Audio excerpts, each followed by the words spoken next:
Before the butcher's nails were hammered into their skulls and the red sands of New Syria stained their history, the 12th Legion was known as the Warhounds. To understand Khârn, one must first understand the legion that forged him, for he was not always the avatar of mindless slaughter.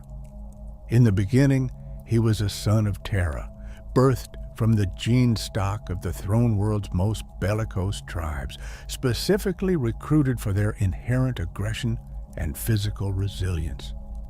The 12th Legion was created to destroy the enemies of the Emperor in close quarters, designed to be the shock troops that would break the back of resistance where others might falter.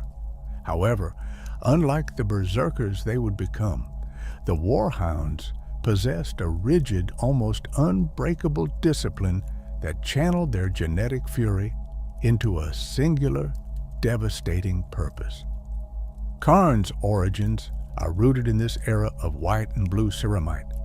He was inducted into the Legion on Terra, undergoing the grueling biological transmutation from human aspirant to Astartes.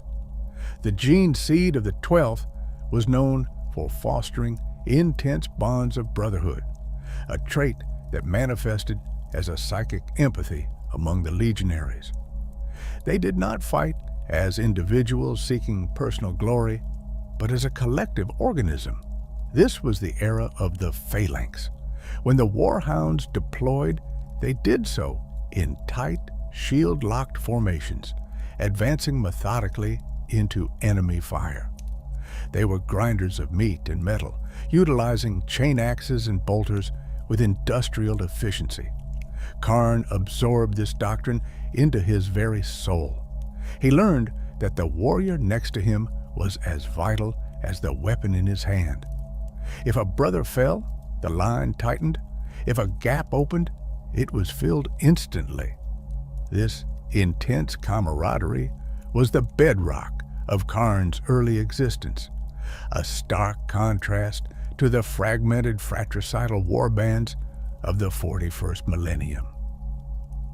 As a line trooper and eventually a sergeant, Khârn displayed a temperament that set him apart even among the disciplined ranks of the Warhounds. While the gene seed of the 12th naturally inclined its warriors toward aggression, a simmering rage that sat just beneath the surface, Khârn possessed a cold, analytical mind. He was not immune to the red thirst of battle, but he mastered it. His violence was applied with the precision of a surgeon. He did not hack wildly, he struck to kill, efficiently and quickly, moving to the next target without hesitation. This martial pragmatism saw him rise steadily through the ranks. He did not seek command for the sake of power, but assumed it because his brothers looked to him for stability. In the chaotic swirl of melee, Khârn was a localized anchor of calm, issuing orders that cut through the noise of war, directing the flow of the 8th Assault Company with intuitive tactical brilliance. This level-headedness was instrumental in his elevation to captain of the 8th Assault Company. By the time the Great Crusade had pushed outward from the Sol system, Khârn was recognized as one of the Legion's premier officers. He was a duelist of exceptional skill, yet he eschewed the flamboyant displays of swordsmanship favored by captains of the 3rd Legion. Khârn's style was brutal and direct, mirroring the ethos of the Warhounds. He favored the Shainax, a weapon considered crude by some, but in his hands it was an instrument of absolute finality. His reputation was that of a warrior who could not be surprised and could not be rattled. He was the bloody-handed, only in the literal sense of the aftermath of battle. During the fight, he was a study in controlled lethality. This demeanor earned him the respect of the Legion Master Ibram Greer and solidified his place within the Legion's command structure. Known as the Conclave of Senior Officers, who guided the warhounds in the absence of a gene sire. The defining moment for the warhounds, and specifically for Khârn's developing legend, occurred during the suppression of the Cerberus insurrection. This campaign took place relatively early in the history of the Imperium, shortly after the unification of the Sol system. The asteroid prison colony of Cerberus had been taken over by renegade remnants of the Thunder Warriors, the Proto-Astartes, who had conquered Terra for the Emperor, but had been purged to make way for the Space Marine legions. These prisoners, the Daetar, were physically superior to Astartes, larger, stronger, and more resilient, though unstable and prone to organ failure. They had seized the asteroid's defensive batteries and were holding out against Imperial forces. The Emperor dispatched the 12th Legion to retake the colony, a task that required brutal close-quarters fighting in the claustrophobic, winding tunnels of the rock. The Battle of Cerberus was a crucible that tested the warhound's philosophy of brotherhood against a physically superior foe. The Thunder Warriors fought with the desperation of the damned and the strength of genetic monstrosities. In single combat, a Thunder Warrior could overpower a Space Marine, breaking ceramite and bone with sheer brute force. The Warhounds, under the command of their early officers, including Khârn, countered this with discipline. They did not engage in honor duels. They fought as packs. Where one Daetar stood, 3 Warhounds would engage, one to pin the weapon, one to breach the guard, and one to deliver the killing blow. Khârn was in the vanguard of the assault on the primary distinct, leading the 8th Company into the meat grinder. The fighting lasted for 5 continuous hours of high-intensity combat without pause. The corridors of Cerberus ran slick with blood, the air thick with the smoke of bolt discharges and the ozone of power fields. Accounts of the battle depict Khârn not as a berserker, but as a master of the environment. He utilized the tight confines of the tunnels to negate the size advantage of the Thunder Warriors. He directed his squads to form kill boxes, luring the enraged Daetar into crossfires before countercharging with chain blades revving. Khârn himself accounted for a significant number of confirmed kills, engaging the massive Thunder Warriors with a fluidity that belied the weight of his armor. He targeted their armor joints, their exposed cabling, dismantling them piece by piece. When the insurrection was finally crushed, and the last of the Thunder Warriors lay dead, the Warhounds had suffered heavy casualties, but they had proven that their unity was a weapon stronger than individual genetic potency. The victory at Cerberus cemented the 12th Legion's reputation as the Emperor's executioners for the dirtiest, most grinding attrition warfare. However, despite victories like Cerberus, a shadow hung over the Legion. As the Great Crusade expanded across the galaxy, the Warhounds began to suffer from a collective psychological malaise. They were orphans. One by one, the other legions were reunited with their primarchs. The 16th found Horus almost immediately. The 1st had the Lion, the 3rd had Fulgrim. With every expeditionary fleet that reported the discovery of a lost son, the 12th Legion felt the absence of their own father more acutely. This was not merely jealousy. It was a fundamental gene-coded need. The Astartes were designed to operate in concert with their Primarch, their physiology and psychology attuned to a master who was not there. This orphan syndrome began to erode the stoic discipline that had defined the Warhounds during the Cerberus campaign.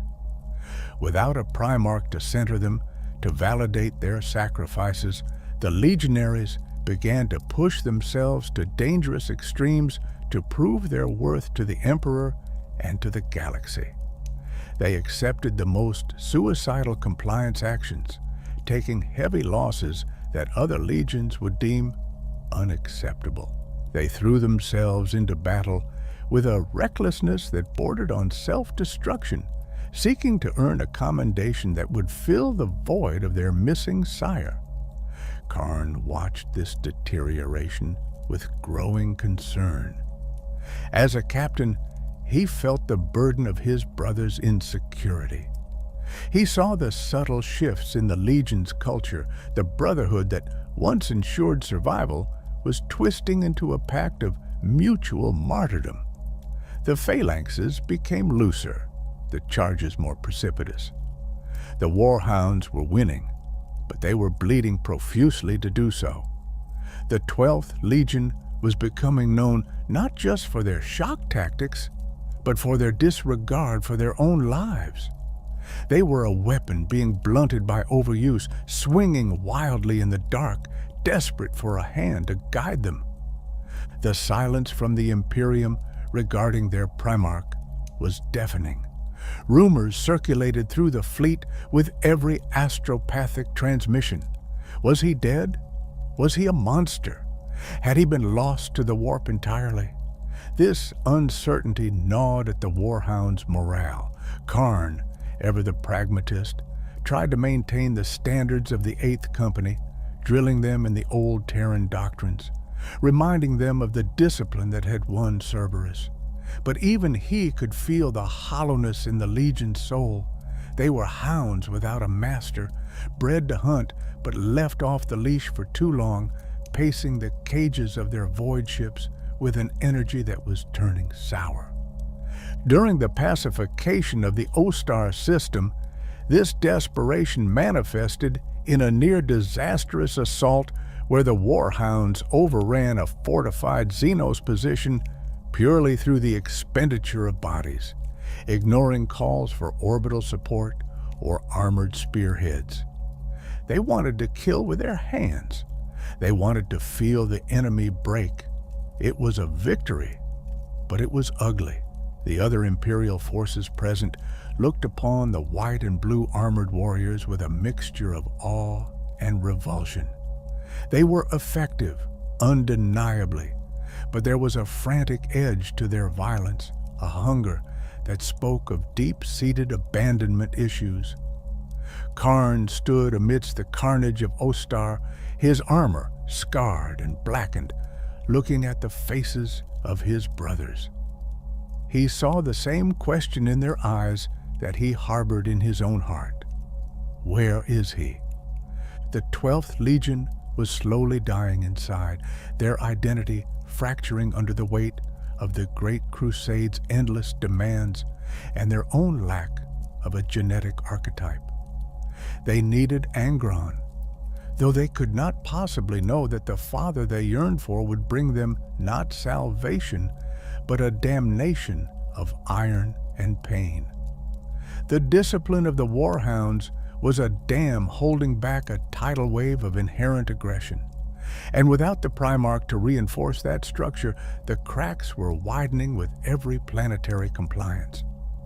Khârn continued to lead from the front, his kill count rising, his tactical acumen sharp. But he was a captain of a ghost ship, steering a course through a storm that refused to break, waiting for a signal that was decades overdue. The warhounds were ready to be claimed.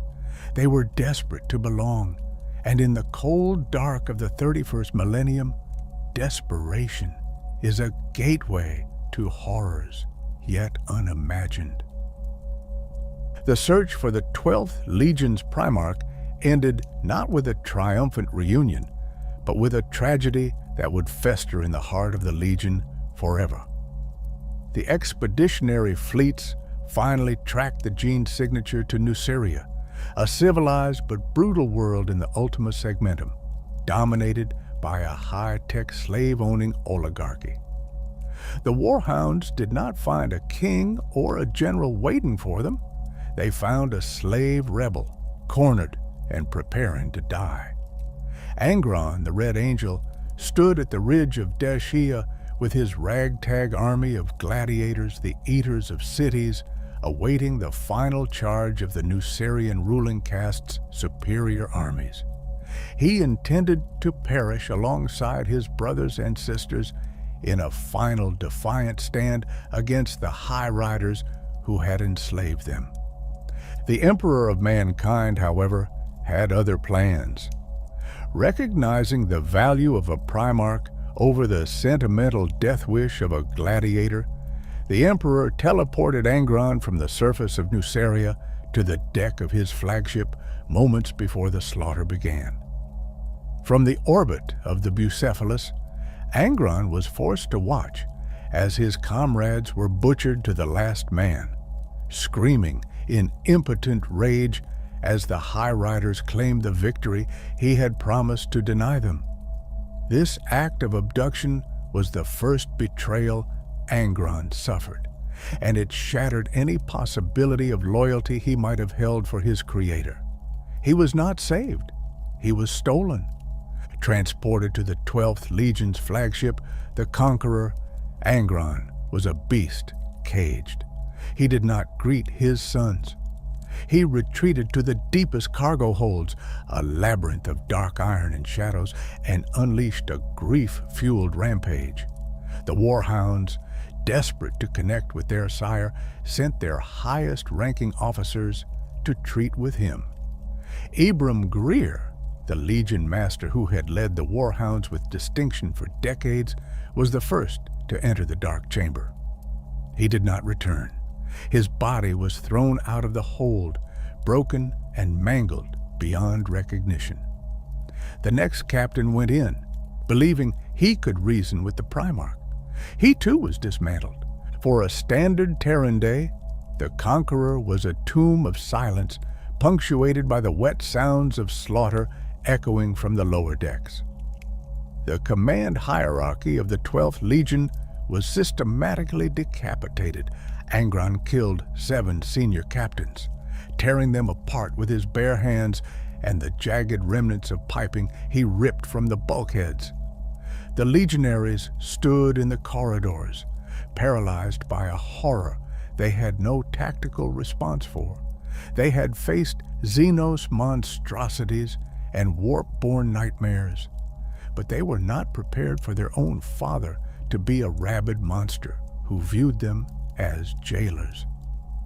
The medical decks were overwhelmed with the remains of the Legion's finest, and the remaining officers debated flooding the hold with nerve gas or venting the section to the void, options that were treasonous even to speak aloud. It was into this charnel house that Khârn stepped. With the death of the senior staff, command of the situation fell to the 8th captain. He did not armor himself for war. He did not draw his weapons. He walked into the isolation hold alone, stepping over the twisted ceramite and gene-enhanced meat that had once been his brother's. The chamber was dark, lit only by the sparking of severed power conduits, and it smelled of ozone, ancient sweat, and fresh blood. In the center of the devastation sat Angron, a giant huddled in the gloom. This was the first time Khârn laid eyes on his gene-sire, and the sight was harrowing. Angron was a ruin of a demigod. Implanted into his skull and cortex were the butcher's nails, archaeotech devices of torture and aggression amplification forced upon him by the Nucerian slavers. The dreadlock-like cables writhed with a life of their own, pulsing with the Primarch's heartbeat, driving spikes of aggressive neurostimulants directly into his brain. He was in constant, agonizing pain that only subsided when he was killing. Khârn approached, and the Primarch attacked. The assault was a blur of motion faster than the transhuman eye could track. Khârn was battered across the room, his armor cracking, bones splintering under the impacts.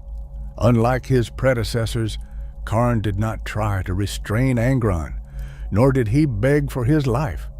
He simply got up. Angron struck him again, a blow that would have pulverized a mortal tank. Khârn hit the bulkhead, slid down, and stood up again. The violence continued, a brutal one-sided beating that lasted for what felt like hours. Khârn accepted the pain with the stoicism that the warhounds were famous for. He showed Angron that he would not fight back, but neither would he stay down. This resilience, this refusal to break under the application of supreme force eventually penetrated the haze of the butcher's nails. Angron paused, his fist raised, confused by the little warrior in white and blue who refused to die. In that pause, Khârn spoke.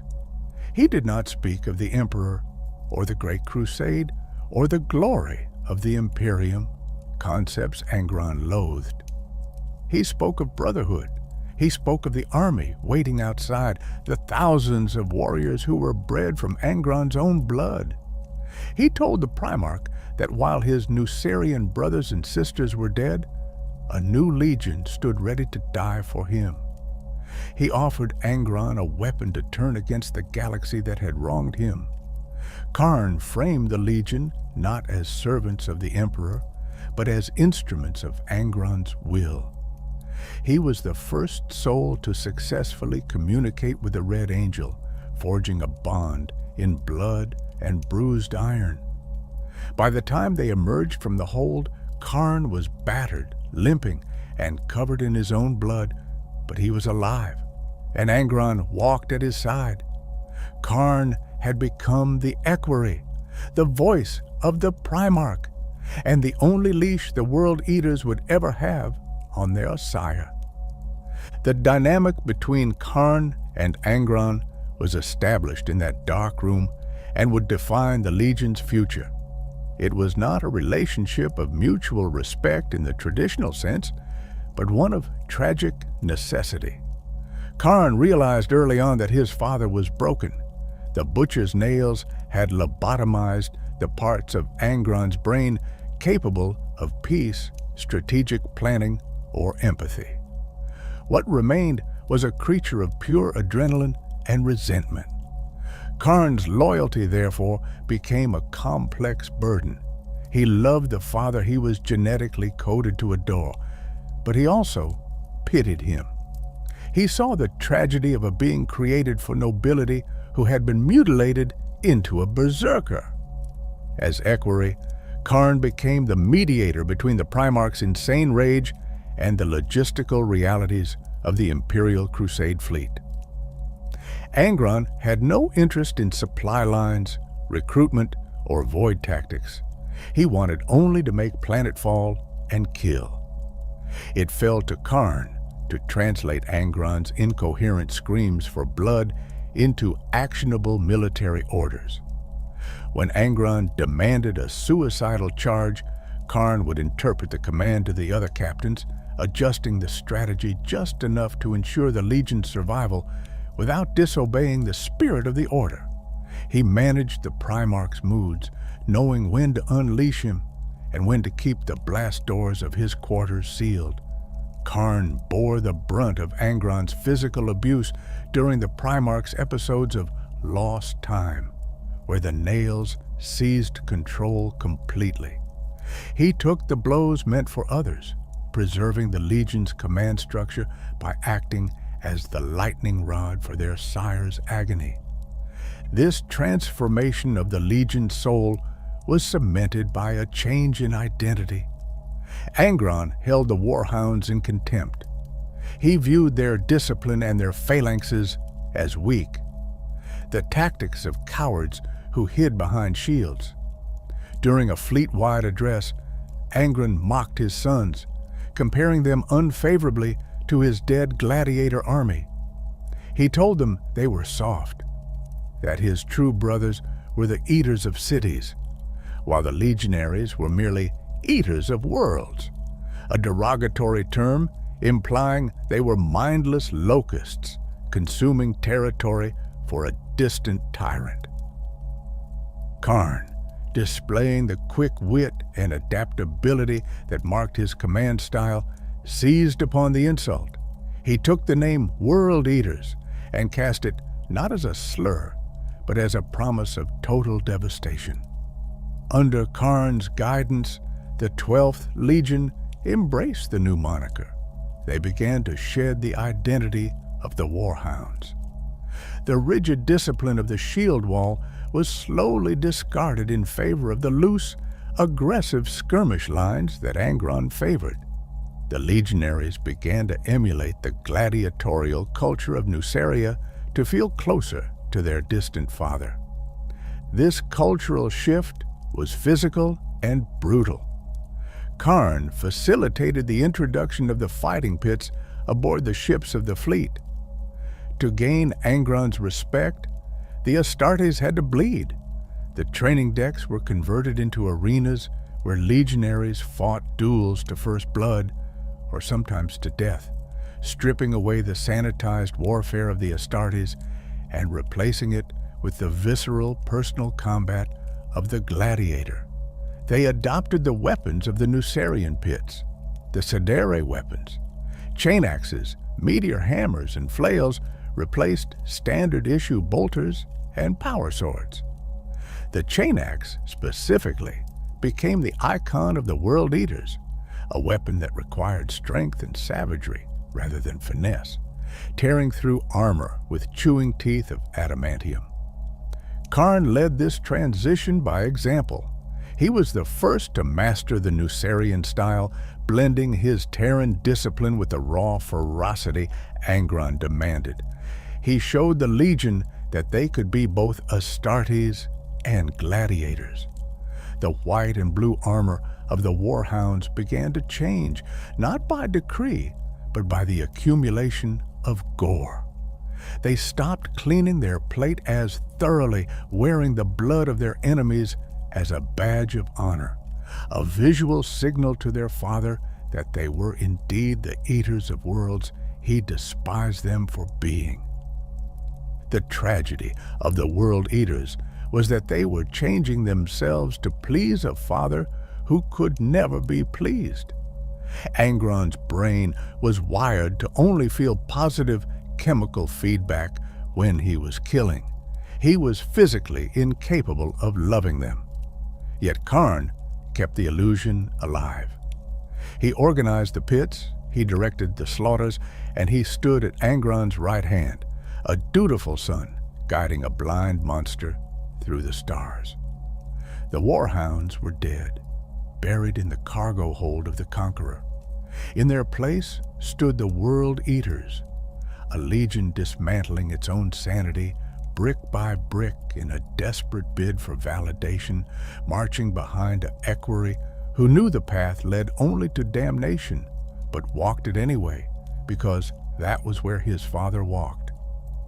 The transition from the Warhounds to the World Eaters was not merely cosmetic.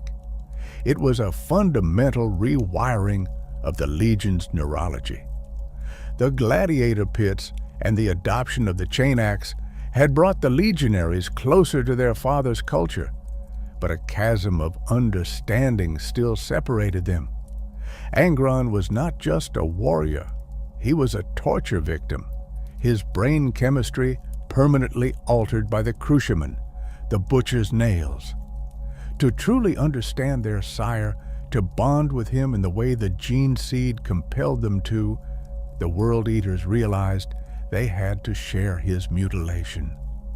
This desire birthed the darkest chapter in the Legion's history, the mass implantation of the nails. The technology required to replicate the butcher's nails did not exist within the standard Imperial pharmacopoeia. The original devices implanted into Angron were relics of the dark age of technology, preserved by the Nucerian high riders to enslave their gladiators. When the Emperor examined Angron, he determined that the nails had replaced significant portions of the Primarch's limbic system and insular cortex. Removing them would kill him. The Legion's apothecaries, desperate to emulate this forbidden tech, turned to the tech priests of Sarum. This forge world, governed by a sect of the Mechanicum that held little regard for the rigid dogmas of Mars, had allied itself with the 12th Legion. Together, the Bio-Magi of Sarum and the Legion's chief apothecaries reverse-engineered the Nucerian devices. The result was a crude, industrial approximation of the archaeotech eating into Angron's mind. The Legion's version was less elegant, larger, and more invasive. It was not a precise neural interface, but a brutal intrusion of cabling, heavy-gauge plugs, and neurostimulators hammered directly into the cranium. The process was not a medical procedure in the traditional sense. It was an act of voluntary butchery. The aspirants and veterans alike lined up to have the backs of their skulls shaved and opened, submitting themselves to the bone saws and laser drills of the Medicau servitors.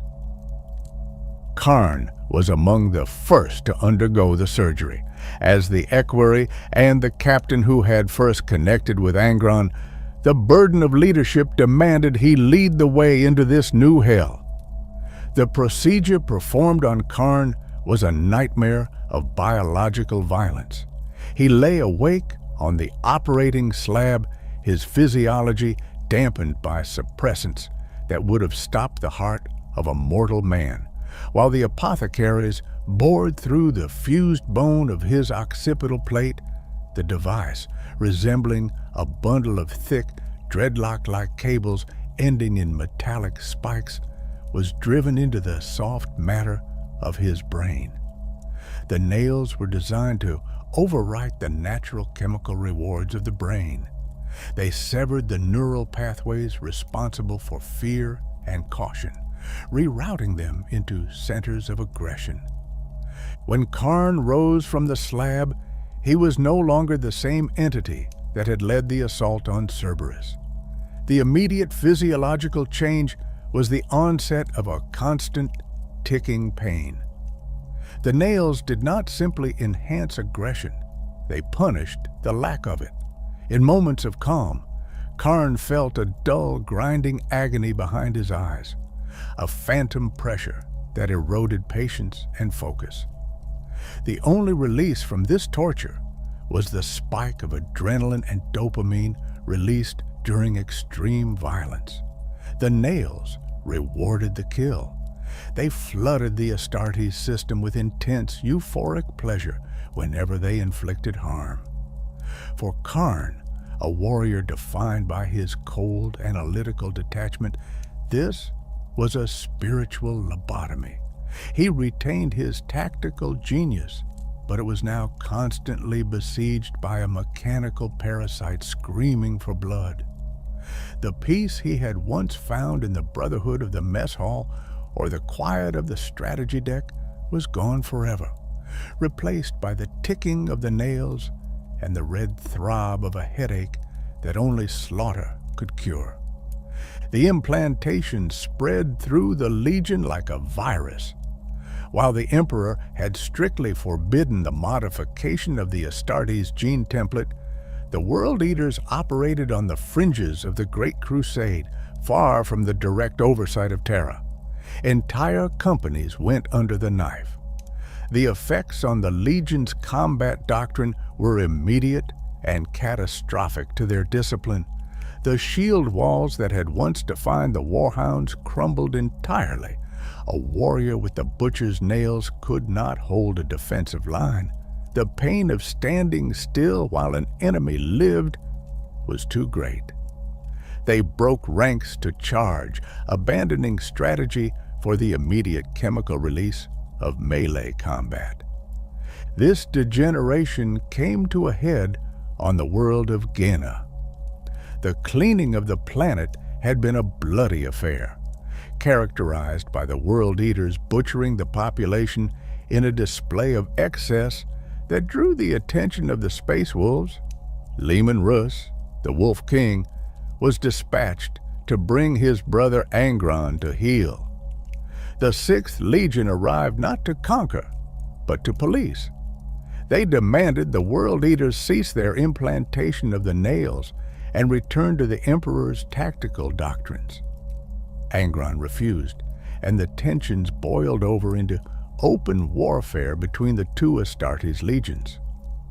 The event, known as the Night of the Wolf, was a pivotal moment for Khârn's understanding of what his legion had become. The battle took place in a thick, choking fog that reduced visibility to mere meters. The World Eaters fought with the manic energy of addicts, the nails singing in their minds. They threw themselves at the Space Wolves, trading lives with reckless abandon. To the average World Eater, it felt like a victory. They were pushing the wolves back, killing their cousins with chain axes and bolters, reveling in the fratricide. Angron himself engaged Leman Russ, a duel of titans that shook the ground. The Red Angel battered the Wolf King, his superior strength and the rage of the nails driving him to overpower Russ, knocking him into the mud and holding a chain axe to his throat.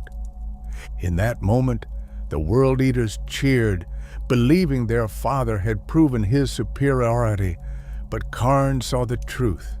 He looked away from the duel and through the clearing mist.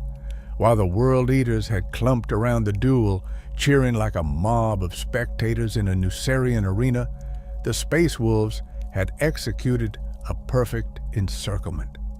The 6th Legion had retreated in good order, drawing the World Eaters out, and now stood in disciplined ranks. Bolters were raised, heavy weapons were locked on target.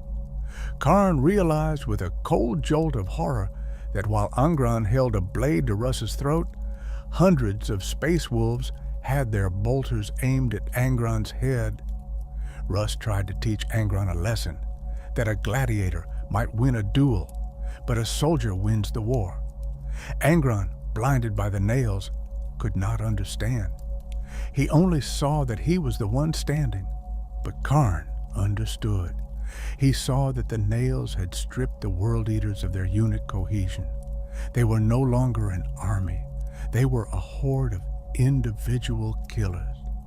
They had lost the ability to fight as a collective organism.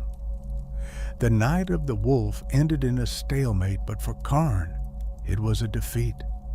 He realized that the technology they had embraced to bond with their father was dismantling the very thing that made them Astartes. They were broken, tactically and spiritually, and the only path left was further into the red abyss.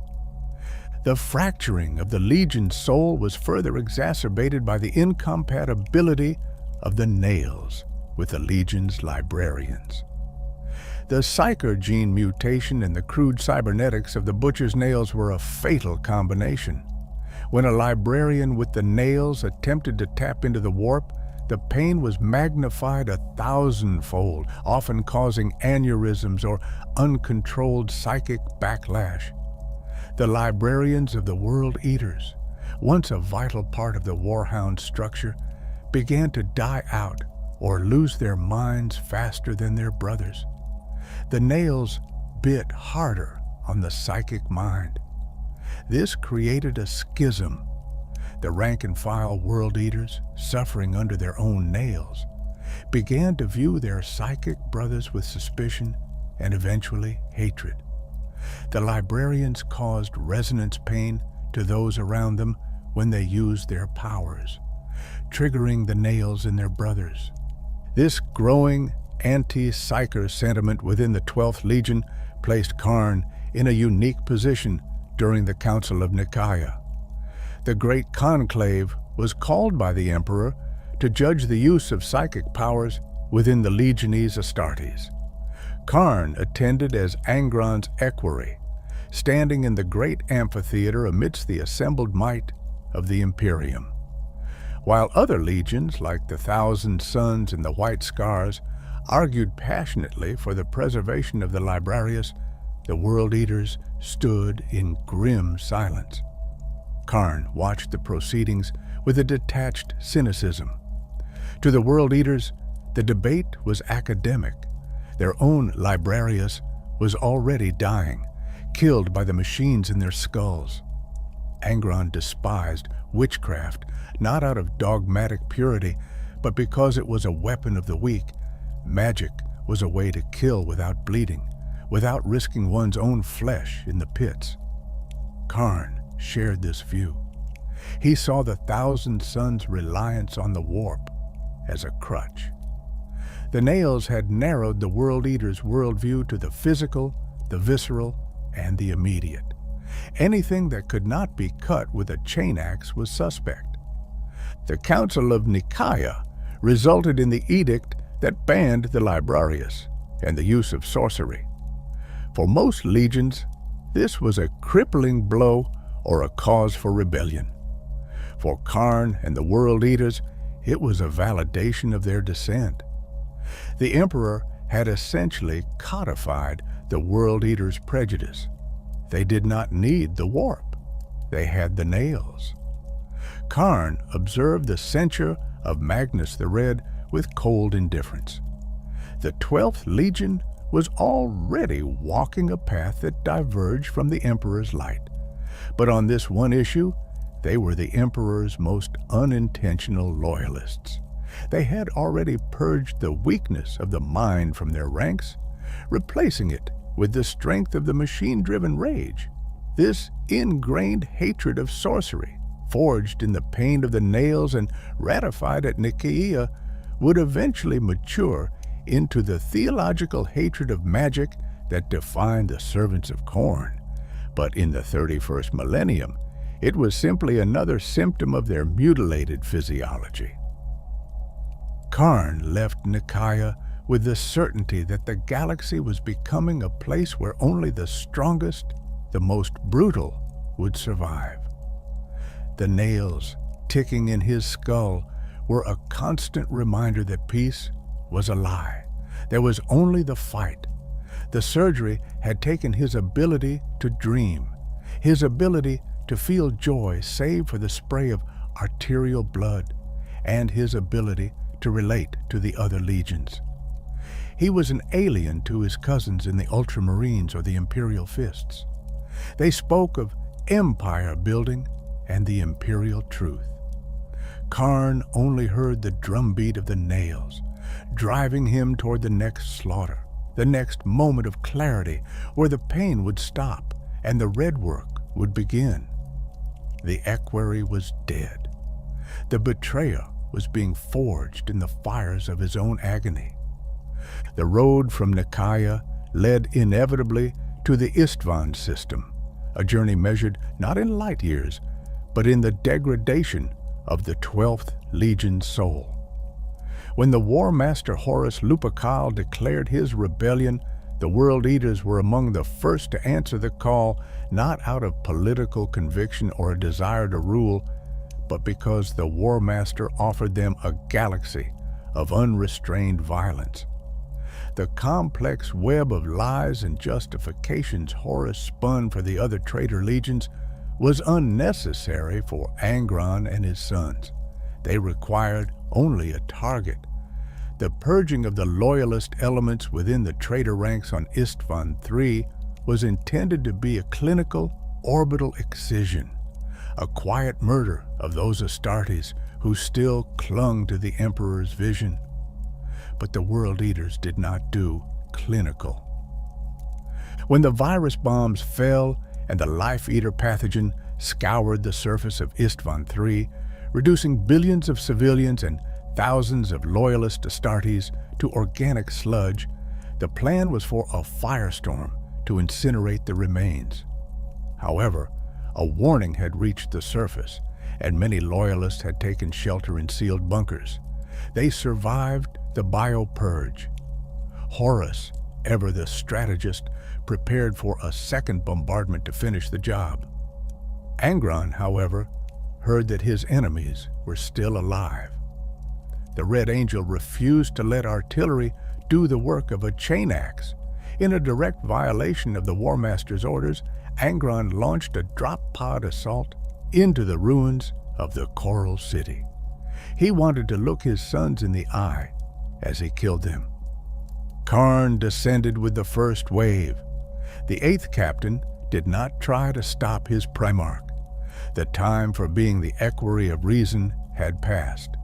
The nails were biting hard, fed by the anticipation of the greatest taboo in Astartes culture, fratricide. As the drop pod slammed into the glass and ash of the dead city, Khârn emerged not as a reluctant participant, but as the spearhead of the slaughter. The battle that followed was a confused nightmare of white and blue armor clashing against white and blue armor. Loyalist world eaters, led by captains like Tarvitz and Erlin, fought with the desperate discipline of the old warhounds, forming shield walls and firing lines. Khârn and the traitor elements crashed into them with the fury of the new legion. For Khârn, Istvan III was the moment the last fetters of morality snapped. He cut down warriors he had trained with, brothers he had shared the fighting pits with. Under the influence of the butcher's nails, their faces ceased to be those of kin and became merely obstacles of meat and ceramite to be dismantled. He moved through the ruins of the Coral City like a blur of bloody motion, his chain axe churning through the armor of the 12th Legion loyalists. There was no hesitation in his strikes, no moment of pause to lament the tragedy of the situation. The nails rewarded him for every life he took, flooding his brain with chemical bliss that drowned out any lingering conscience. He killed captains and sergeants he had known for decades, his tactical acumen now fully enslaved to the rhythm of the kill. The brotherhood he had once preached to Angron in the dark hold of the Conqueror was revealed to be a hollow lie. There was no brotherhood, only the strong and the dead. The fighting dragged on for days, a grinding attrition that turned the ruins into a charnel house. It was amidst this apocalyptic landscape that Khârn crossed paths with Garvia Loken. Loken, a captain of the Luna Wolves, now the Sons of Horus, was one of the few loyalist officers holding the line against the traitor tide. He was a warrior of renown, a member of the Mournival, and a paragon of the Astartes ideal. When they met in the shattered remains of a precinct fortress, it was a clash of philosophies as much as weapons. Loken fought with the precise, calculated swordplay of a Tonia. Khârn fought like a natural disaster. The duel was savage and devoid of honor. Khârn attacked with a ferocity that forced Loken onto the back foot immediately. The World Eater captain was faster, stronger, and utterly unconcerned with his own defense. He accepted shallow cuts to his armor just to get closer, to bring his chain axe into range. Loken, exhausted from days of continuous combat and emotionally shattered by the betrayal of his father Horus, struggled to track the frenetic movements of the World Eater. Khârn was laughing as he fought, a wet, gurgling sound that was amplified by his helm's vox grill. The nails were singing to him, pushing his body beyond its theoretical limits. He battered Loken's defenses, his axe tearing chunks out of the Luna Wolf's pauldrons and breastplate. Loken realized quickly that he could not win a contest of attrition against a creature who felt no pain. Khârn was overwhelming him, driving him back toward the wreckage of a heavy transport vehicle. The World Eater swung his axe in a wide, decapitating arc. Loken ducked, the teeth of the weapon screaming millimeters above his helm, and used the momentum to drive his shoulder into Khârn's midsection. It was a desperate gambit. Loken didn't try to kill him with a blade, he used the environment. With a roar of exertion, Loken hurled Khârn backward. The World Eater flew through the air and slammed into the front of a derelict land raider. The vehicle was equipped with a siege plow, a massive dozer blade lined with jagged adamantium spikes designed to clear rubble and obstacles. Khârn hit the plow with bone-breaking force. The impact impaled him. Several of the massive spikes punched through his chest plate, driving through his primary heart, his lungs, and rupturing his spine, exiting through the power pack on his back. Khârn was pinned to the metal like an insect in a display case. Blood erupted from the ruin of his chest, slicking the dozer blade. His limbs twitched spasmodically, and the chain axe fell from his grip. Loken, battered and bleeding, looked at the impaled captain, assumed the kill was confirmed, and turned away to continue the fight elsewhere. By all rights, Khârn died on the dozer blade of that land raider. The injuries were catastrophic, lethal even for a space marine. His internal organs were shredded, his spine severed, and he had lost a fatal amount of blood. He hung there as the battle raged around him, the fires of the Coral City reflecting in the lenses of his dead helmet. But he did not die. The physiology of the Astartes is robust, but what happened to Khârn on Istvan III defied biological explanation. As he hung suspended in the twilight between life and death, the butcher's nails continued to tick in his brain, keeping the electrical impulses firing, forcing the body to refuse the shutdown command. Sometime later, traitor World Eaters advancing through the sector found their captain. They did not leave him. They cut him down from the spikes, dragging his broken form back to the drop zones. The apothecaries who attended him on the Conqueror were baffled. His vitals had flatlined multiple times, yet the neural activity remained frantic. His body began to knit together with a speed that suggested something more than just the Laraman's organ was at work. The scar tissue that formed over his chest was thick and knotted, a roadmap of the impossible survival. This was the first manifestation of the dark patronage that would eventually claim him entirely. He had survived because the galaxy was not done with him, and because the blood god does not discard his favorite toys so easily. When Khârn awoke from the coma induced by his trauma, he was different. The Istvan atrocity had killed the last vestiges of the man who had tried to maintain the Warhound's discipline. The death of logic was absolute. Before Istvan, Khârn had believed in the Great Crusade, in the necessity of the Emperor's wars, and in the camaraderie of the legions. He had used the nails as a tool, fighting to control them. Lying in the Medico Bay, listening to the hum of the ship and the distant roaring of Angron, Khârn realized that logic was a weakness. Reason had allowed the loyalists to be slaughtered. Honor had seen them betrayed. The only truth in the universe was the one the nails whispered, kill or be killed. He rose from his recovery slab before the wounds were fully healed, dismissing the apothecaries who tried to restrain him. He walked the decks of the Conqueror without his armor, his torso a ruin of fresh scars, his eyes burning with a cold, flat intensity. He no longer sought to interpret Angron's rage for the benefit of the other captains. He no longer cared about strategy or logistics.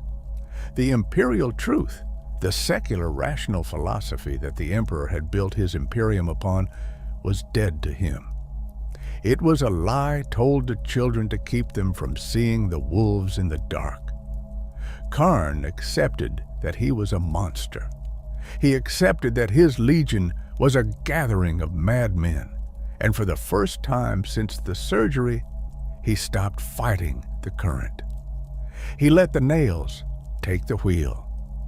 This psychological shift marked the end of Khârn the Equerry and the beginning of the entity the galaxy would come to fear. He returned to the war not as a commander, but as a force of nature. On the black sands of Istvan V, during the drop site massacre that followed the purge, Khârn fought with a terrifying purity. He did not issue orders. He did not coordinate with the other traitor legions. He simply charged. The World Eaters followed him not because he commanded them, but because he was the ultimate expression of what they were becoming. He was the first to hit the Raven Guard lines, the first to bloody his axe in the meat of the salamanders. He fought without a shield, without regard for cover, trusting in the supernatural resilience that Istvan III had revealed. The duality of his existence collapsed. There was no longer a Khârn off the battlefield and a Khârn on the battlefield. There was only the Slayer. The calm, analytical voice that had once earned him the respect of Ibram Greer was silenced, replaced by the binary screech of the butcher's nails. He looked at the galaxy and saw only a skull to be split. The betrayal at Istvan had severed the brotherhood of the Astartes, but for Khârn, it had forged a new, stronger bond, a bond with the concept of violence itself. He was no longer a son of the Emperor, nor truly a son of Angron. He was an orphan of the slaughter, adopted by the carnage, walking a path of red ruin that would have no end. The Shadow Crusade marked the point of no return for the 12th Legion, a campaign of systematic extermination that swept through the realm of Ultramar like a contagion of violence. Following the atrocities at Istvan, the World Eaters were paired with the Word Bearers, the 17th Legion, in a strategic move designed by the War Master to sever the 500 worlds from the rest of the Imperium and generate the massive psychic anguish required to summon the Ruin Storm. This partnership was fraught with friction from the onset. The Word Bearers were warrior monstics, obsessed with ritual, scripture, and the hidden truths of the warp, while the World Eaters were secular butchers who viewed the esoteric practices of their cousins with derision. Yet, despite their ideological incompatibility, they formed a devastatingly effective hammer and anvil. The destruction of Armatura served as the grim showcase for this alliance. As a primary training world for the Ultramarines, Armatura was a fortress planet, heavily defended and culturally significant to the Sons of Guilliman. The World Eaters did not descend upon it with the intent of occupation. They came to break it. Khârn was at the forefront of this assault, his armor now permanently stained with the layers of dried gore that the Legion had stopped cleaning away. The invasion was less a military operation and more a planetary execution. The World Eaters, driven by the singing of the butcher's nails, crashed into the disciplined ranks of the Armatura Defense Forces and the Ultramarines, recruits with the force of a tidal wave. On the surface of Armatura, Khârn witnessed the terrifying synergy between the two traitor legions. While the Word Bearers summoned warp entities and chanted dark catechisms to demoralize the enemy, the World Eaters physically dismantled them. The fighting was close quarters and visceral, fought in the streets of the Academy cities. Khârn moved through the dust and falling masonry with lethal intent. His chain axe, Gorechild, the discarded weapon of his Primarch, which he had salvaged and repaired, roaring in his grip. The battle for Armatura was also where the degradation of the World Eaters became undeniably apparent. They were losing the capacity for complex tactics, relying entirely on the overwhelming shock of their violence. They took horrific casualties, ignoring cover to close the distance, trading lives for ground in a way that appalled even their word-bearer allies. Amidst this carnival of slaughter, however, a singular, unlikely bond anchored Khârn to his fading humanity. This was his friendship with Argyll Tal, the captain of the Gal Vorbak, the word-bearer's elite formation of possessed Astartes. In the rigid, hate-filled hierarchy of the traitor legions, genuine camaraderie was a rarity. Yet between the equerry of the World Eaters and the Crimson Lord of the Gal Vorbak, a deep brotherhood formed. They were opposites in almost every regard. Khârn was a blunt instrument of physical warfare, hating magic and duplicity, while Argyll Tal was a symbiosis of Astartes and demon, a creature of the warp. Their bond was forged in the fighting pits aboard the Conqueror. Argyll Tal was one of the few warriors outside the 12th Legion who would willingly step into the arena with Khârn. These duels were not fought to the death, but they were bloody, intense affairs where both warriors pushed themselves to the limit. For Khârn, Argyll Tal represented a sounding board, a voice of reason that could penetrate the haze of the nails. Argyll Tal treated Khârn not as a broken berserker, but as a warrior burdened by a tragic destiny. They spoke of honor, of the path their fathers had chosen, and the nature of the war they were waging. Argyll Tal was the only soul in the galaxy who could make Khârn laugh. A dry, grim humor that recalled the days of the crusade before the heresy. This friendship served as a vital psychological counterweight for Khârn. As long as Argyll Tal stood by his side, Khârn retained a connection to the concept of brotherhood that went beyond shared genetics or shared crimes. Argyll Tal was the mirror that showed Khârn he was still a man, not just a delivery system for an axe. The word-bearer captain often acted as a mediator, smoothing over the tensions between the raving Ungron and the calculating Lorgar, using his connection with Khârn to keep the two legions from turning on each other. However, the architects of the heresy viewed this bond not as a strength, but as a fatal flaw. Erebus, the first chaplain of the word-bearers and the architect of the rebellion, peered into the strands of the future and saw a divergence. He foresaw that if Argyll Tal lived, Khârn would never fully embrace his destiny as the avatar of the blood god. The friendship was a tether holding Khârn back from the abyss, preventing him from becoming the betrayer the dark gods required. To ensure the World Eater's equerry would fall completely, the tether had to be cut. The betrayal occurred on the world of Nuceria, Angron's homeworld. The fleets had arrived there to find a planet that had moved on, its population ignorant of the tragedy that had birthed a Primarch.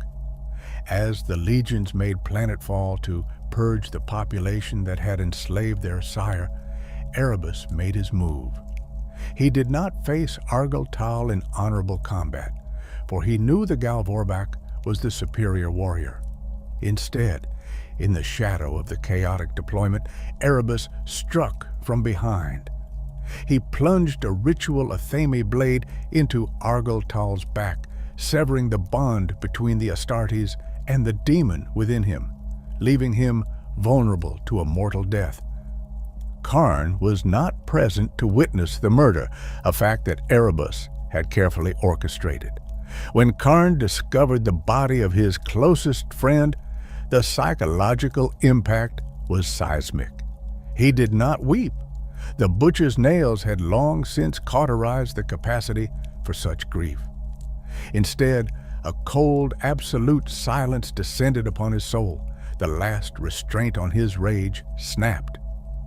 The death of Argyll Tal proved to Khârn that there was no loyalty, no honor, and no future among the traitors, only power and those with the will to take it. The grief transmuted instantly into a cold, burning hatred for Erebus, a grudge that would transcend the heresy itself. Khârn challenged Erebus to a duel in the pits shortly after, a confrontation where Khârn brutally dismantled the Dark Apostle, forcing Erebus to use sorcery to teleport away to survive, an act of cowardice that cemented Khârn's contempt for the Word-bearers and magic forever. The tragedy on Nuceria was merely the prelude to a far greater horror. The Ultramarines, led by Roboute Guilliman, had pursued the traitors to Nuceria, determined to bring his wayward brothers to justice. The battle that erupted on the red sands of Dash-Ia was a clash of titans. The 13th Legion fought with disciplined fury, clashing against the frothing madness of the 12th. In the center of the storm, Angron and Guilliman met in single combat. It was a duel of passion against reason, the gladiator against the statesman. While the two Primarchs fought, Lorgar Aurelian enacted a ritual he had been preparing since the start of the Shadow Crusade. He knew that the butcher's nails were finally killing Angron. The devices were overriding the Primarch's brain faster than his regeneration could repair it. To save his brother, Lorgar invoked the powers of the warp, channeling the massive bloodshed of the battle into a sorcerous conduit. The entire planet of Nuceria began to convulse as the barrier between the Materium and the Immaterium tore open.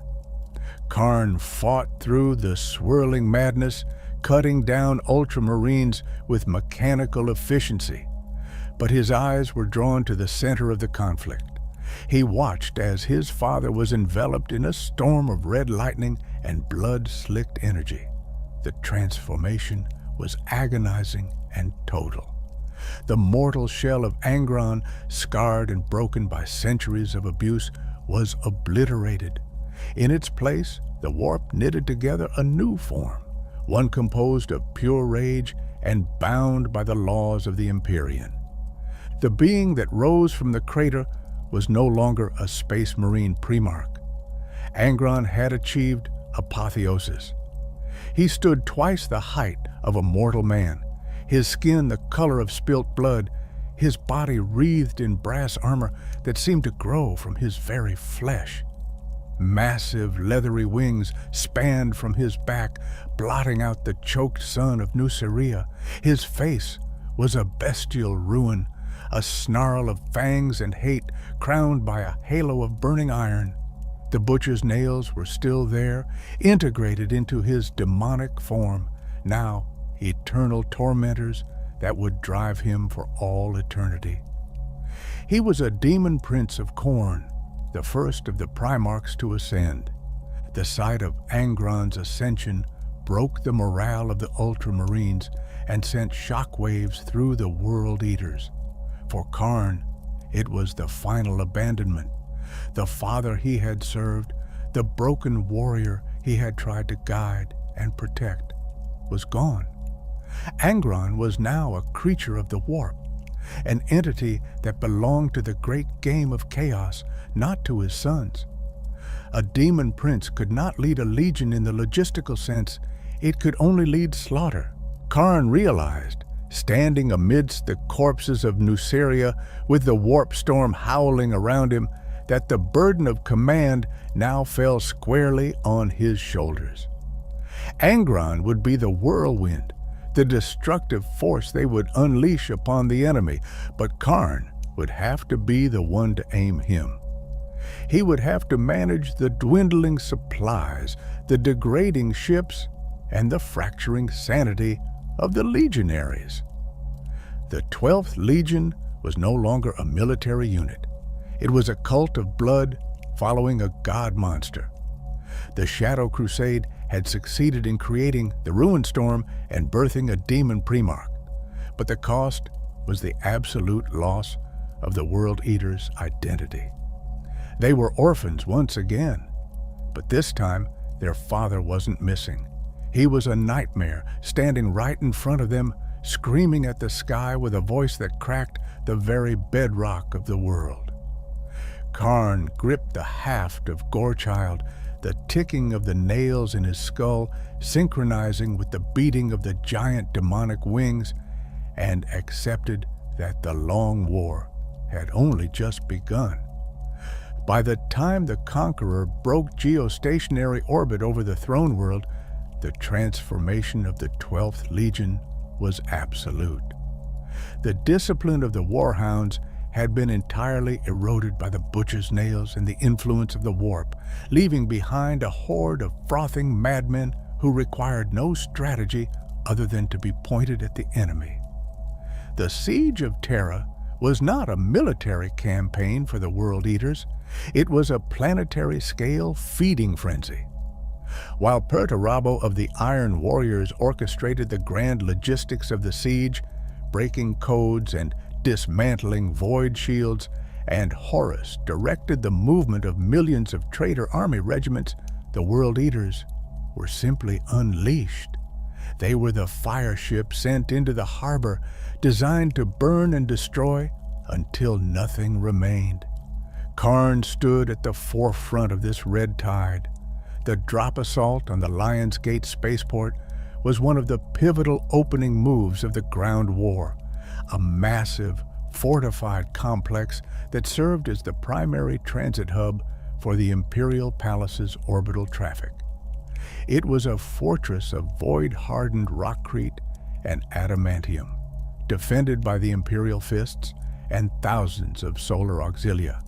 For any other legion, taking the Lion's Gate would have been a months-long operation of siegecraft and bombardment. For the World Eaters, it was a sprint. Khârn descended in a dread-clawed drop pod that slammed into the upper gantries of the spaceport, the impact crushing defenders and buckling the plascrete decking. When the assault ramp blew open, Khârn did not issue orders. He simply revved Gorechild. The mica dragon teeth of the chain axe, an artifact of Xenos origin that he had salvaged and rebirthed, spun with a sound that was less mechanical and more like the scream of a living thing. He charged into the massed fire of the Loyalist defenders. Bolter rounds detonated against his armor, which by this stage of the war was a patchwork of scavenged ceramite and exposed plasteel, the white and blue heraldry almost entirely obscured by layers of dried blood and soot. He was the tip of the spear, the point of impact where the traitor hatred met the Loyalist shield. History records that Khârn was the first traitor Astartes to breach the perimeter of the Lion's Gate. He did not do so through tactical maneuvering or the use of melta charges, but through sheer, unadulterated violence. He hacked his way through a barricade of ferrocrete slabs and dead bodies, dismantling the Imperial Fists, holding the line with a ferocity that stunned even the Sons of Dorn. While other World Eaters were cut down by heavy bolter emplacements or disintegrated by Volkite culverins, Khârn moved with a preternatural speed, a blur of gore that seemed to slip between the raindrops of the enemy fire. He killed not for ground, but for the act itself. By the time the main force of the 12th Legion poured through the breach he had opened, the interior of the spaceport's primary transit hall was a slaughterhouse, the walls painted in the arterial spray of the defenders.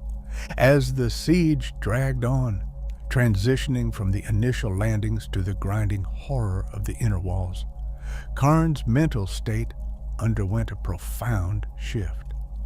The tactical acumen he had displayed during the Great Crusade, the sharp mind that had allowed him to serve as Angron's equerry, receded into the background. In its place, the Slayer's trance took hold. This was not the mindless, drooling rage of the rank-and-file berserkers who charged blindly into gun lines. It was a cold, dissociative fugue state where time and self ceased to exist. Khârn became a vessel. He was no longer fighting a war to overthrow the Emperor. He was servicing the tally. Inside his helmet, the retinal display had long since stopped providing tactical data, squad status, or objective markers. Instead, it ran a simple running count of the lives Gorechild had ended. The numbers scrolled up with hypnotic regularity. In the chaotic sprawl of the Imperial Palace, amidst the dust clouds of pulverized masonry and the radioactive smog of destroyed Titans, Khârn lost all sense of chronology. Days bled into nights, weeks into months. He did not sleep. He did not eat, sustaining his transhuman physiology on the biochemical cocktails injected by his armor and the warp-infused vigor that saturated the air of Terra. He existed only in the swing of the axe and the spray of blood. He moved through the war zones of the palace like a shark moving through water, drawn unerringly to the thickest fighting. He fought alongside the Death Guard in the toxic trenches and with the sons of Horus in the shattered manufactorums. But he was never with them. He was a singular entity of destruction. Allies gave him a wide berth, for in the heat of the Slayer's trance, Khârn made little distinction between the colors of armor. If a warrior stood within the reach of Gorechild, they were a target. He was an indiscriminate force of nature, a localized storm of adamantium teeth that chewed through friend and foe alike. The nails ticked constantly, a metronome of pain that only accelerated when the killing slowed, driving him forward, ever forward, seeking the next heartbeat to silence. The climax of Khârn's war came during the final days of the siege as the traitor forces pressed in on the Ultimate Gate and the Sanctum Imperialis. The psychic pressure on Terra was crushing, the barrier between reality and the warp thinning to nothingness. Demons manifested openly in the streets, and the laws of physics were beginning to break down. It was in this apocalyptic setting that Khârn sought out the strongest aura of defiance he could sense. He was drawn not to a Primarch, but to a champion who had become the embodiment of the Emperor's cold wrath. Sigismund, the first captain of the Imperial Fists, and the Emperor's champion. The two warriors met amidst the ruins of a district that had been pulverized by orbital lances. Sigismund stood clad in armor, painted black, wielding the black sword, a weapon of immense power and heritage. He was no longer the proud, seeking duelist of the Great Crusade. The siege had hollowed him out, leaving only a vessel of duty and death. Khârn, conversely, was swollen with the power of the blood god. His armor was cracked and leaking reactor fluid, his helm battered, his presence radiating a heat that smelled of copper and ozone. The duel that ensued was one of the most legendary confrontations of the entire heresy. It was a clash of diametrically opposed philosophies.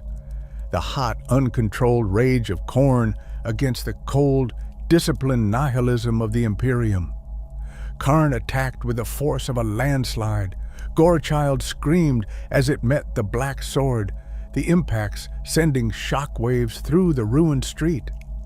Khârn was faster, stronger, and fueled by a god who was actively watching the fight. He battered Sigismund back, his blows cracking the first captain's black ceramite, driving him to his knees, forcing him to give ground. To any observer, it appeared that Khârn was winning. He was landing hits that would have felled a dreadnought. He was tearing chunks out of Sigismund's armor, drawing blood, pushing the Imperial Fist to the very brink of endurance. But Khârn, deep in his trance, began to realize something unnerving. Sigismund was not fighting to survive. He was not fighting with hope. He was fighting as a man who was already dead. Every time Khârn struck him, Sigismund absorbed the blow and countered with a lethal, precise strike that forced Khârn to check his momentum. The psychological weight of Sigismund's emptiness began to press against Khârn's rage. The World Eater was fighting for the glory of the kill. Sigismund was fighting because it was his function to destroy the enemies of the Emperor, regardless of the cost to himself. The end came not with a flourish, but with a brutal exchange of attrition. Khârn, sensing victory, lunged forward for a killing stroke, his axe descending to split Sigismund from collar to hip. It was a blow that should have ended the duel, but Sigismund did not try to parry it completely. He stepped into the guard, taking the impact of the axe handle and the grazing tear of the teeth against his shoulder plate, accepting the grievous injury to bring himself within killing range. With a thrust devoid of hate or passion, Sigismund drove the black sword through Khârn's chest. The blade pierced the World Eater's fused ribcage, rupturing his hearts and severing the primary arteries. The shock was absolute. Khârn staggered, the momentum of his assault collapsing instantly. He looked at the black-armored warrior, expecting to see triumph, but saw only the flat, dead lenses of Sigismund's helm. There were no words of gloating, no speeches about loyalty. Sigismund withdrew the blade and struck again, a backhand blow that sent Khârn crashing to the ground. The equerry of the World Eaters, the slayer, the legend, lay broken upon a mound of corpses, his lifeblood pumping out into the dust of Terra. For the first time since Istvan III, Khârn faced the reality of his own death. The pain of the butcher's nails finally fell silent, replaced by the creeping cold of hypothermia and blood loss. His vision grayed. The sounds of the battle, the bolter fire, the screams, the roar of titans faded into a dull murmur. He lay there, his body shattered, surrounded by the thousands he had slain, a monument to the futility of the traitor's path. Sigismund moved on, leaving the corpse behind, for in the eyes of the first captain, the enemy was neutralized, and there were more traitors to kill. Khârn died on the soil of Terra. By all biological metrics, the Astartes known as Khârn ceased to function. His heart stopped. His brain activity dropped to zero. The darkness took him. But the great game of chaos does not abide by the laws of biology, and the blood god is possessive of his favorite instruments. Khârn had killed too many, spilled too much blood, and offered too many skulls to be allowed the peace of oblivion. His tally was the highest of any mortal warrior in the galaxy. He was the perfect avatar of the Eightfold Path, a creature who lived only for the moment the axe bit into flesh. As his body lay cooling in the ruins, a presence vast and terrible turned its gaze upon the fallen captain. It was not a gentle resurrection. It was a violation. The warp energy of Khorne slammed back into Khârn's corpse with the force of a lightning strike. The stopped hearts were kicked back into rhythm not by adrenaline, but by the raw power of the Empyrean. The severed arteries knit together with aggressive, unnatural speed, the flesh boiling as it reformed. The silence of death was shattered as the butcher's nails reignited, buzzing with a furious intensity that was louder and more painful than ever before. Khârn gasped, his lungs filling with the ash-choked air of Terra, his eyes snapping open to reveal pupils that were no longer human, but burning coals of hellfire. He was denied the release of death. He was dragged back from the brink because his work was not finished. The resurrection on Terra stripped away the last vestiges of Khârn's mortality. He rose from the dead not as a survivor, but as an eternal thing, a concept of murder wrapped in ceramite. The man who had once been a disciplined warhound was gone completely. Only the betrayer remained, an immortal revenant who would never again know peace, destined to walk the galaxy until the stars themselves burned out, swinging his axe in an endless bloody loop. He stood up, gripped Gorchild, and began to walk, following the scent of fresh blood, the death at Sigismund's hands, nothing more than a momentary pause in the slaughter.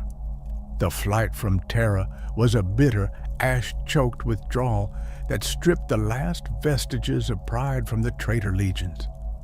They did not return to the stars as conquerors, but as hunted curs, bleeding from 1,000 wounds inflicted by the vengeful loyalists. The 12th Legion, already fracturing under the weight of their own madness, did not retreat with the sullen discipline of the Iron Warriors or the organized haste of the Alpha Legion. They scattered, a pack of rabid dogs kicked away from the dinner table, running instinctively toward the only sanctuary left to them, the Eye of Terra. In that roiling wound in reality, the laws of physics bowed to the whims of dark gods, and it was there, on the demon world of Scalathrax, that the history of the World Eaters would be irrevocably severed from the concept of a unified legion.